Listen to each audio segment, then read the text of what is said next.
All right, welcome to The Explainer. Today, we're diving into a question that's, well, it's huge. It could literally redraw the map of the world and totally reshape the future of global power. It's a massive thought experiment, so let's just get right into it. Really let that sink in for a second.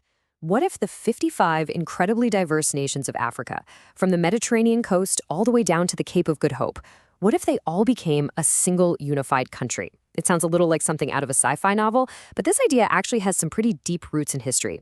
You see, this isn't some new fantasy somebody just cooked up. For generations, the vision of a United States of Africa has been this incredibly powerful dream. Visionaries and Pan-Africanist leaders like Ghana's first president, Kwame Nkrumah, were arguing for this decades ago. They believed that the continent's shared destiny was way, way more powerful than the artificial colonial borders that were keeping everyone apart. So let's start by exploring that dream. What would this unified Africa actually look like? We're not talking about some loose alliance or a trade agreement. No, we're talking about a true continental federation, a single, sovereign nation on a scale we've literally never seen before. Just try to picture it. A single federal government, a unified military, one giant shared economy, all governed from one central spot. And that immediately raises the first and maybe the most critical question you'd have to answer. Where do you put the capital city of this new superpower? Now, while a bunch of cities could throw their hat in the ring, one really emerges as the most logical choice: Nairobi, the super vibrant capital of Kenya. Let's break down exactly why it stands out so much. Nairobi just has this perfect storm of advantages. First, its location is absolutely strategic. It's a natural bridge connecting East, North, and Central Africa. Plus, it's already a global diplomatic hub. It hosts one of the UN's 4 major world headquarters, which is a huge deal. Backing that up is its modernizing infrastructure, new airports, new expressways, and, maybe most importantly, its reputation as the Silicon Savannah. This place is a proven hotspot for continent-wide innovation, like the game-changing mobile money service M-Pesa. So, with Nairobi as its beating heart, this new African federation wouldn't just be another country on the map, it would instantly become a global superpower. But how on earth would a nation of this scale even function? Well, politically, the most likely path would be a 2-tier system. You'd have a strong federal government based in Nairobi, and it would handle the big picture stuff: defense, foreign policy, continent-wide trade. But, you can't run a place that vast and diverse from just one city. So, power would also have to be spread out to regional states, which would keep a lot of control over their own local governance. Economically, though, the true game changer would be a single currency. Let's call it the Afro. Just think about the power of that for a second. Seamless trade from Cairo to Cape Town.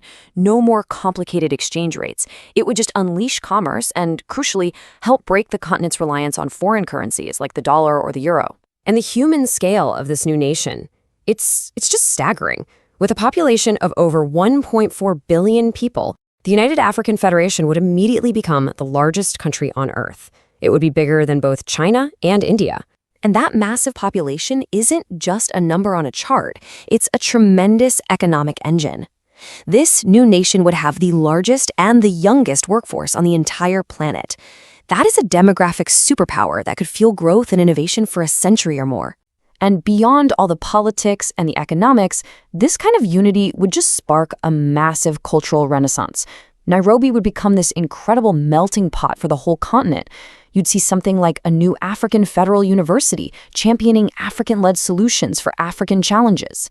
And maybe most profound of all, a shared identity of Africanness could finally really start to take hold, moving past those artificial borders drawn up in the colonial era. Now, as inspiring and amazing as this whole vision is, we've got to be realistic.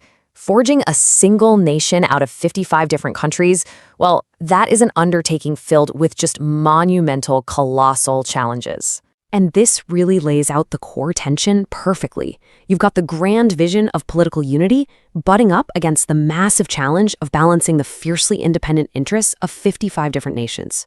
You have the idea of Nairobi as a capital city, which sounds great, but then there's the crushing infrastructure pressure that would come with it. And the beautiful dream of cultural harmony has to deal with the reality of integrating thousands of distinct languages and traditions. These are not small problems.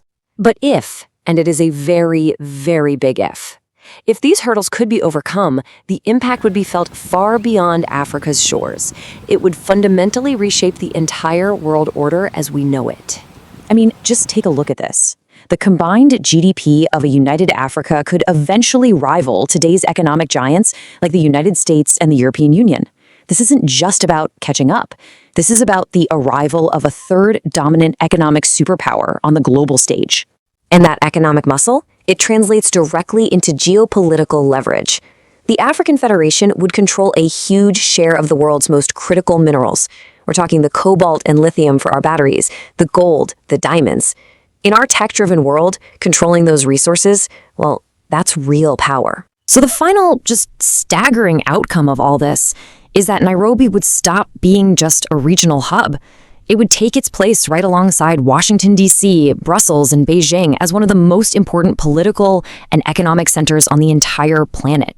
That would fundamentally alter the global balance of power for good, which, of course, brings us back to the ultimate question. Is a united Africa an inevitable next chapter in the continent's long history, or is it just a beautiful but ultimately impossible dream? You know, the answer to that question will probably define a huge part of the 21st century. Thanks for joining us on The Explain.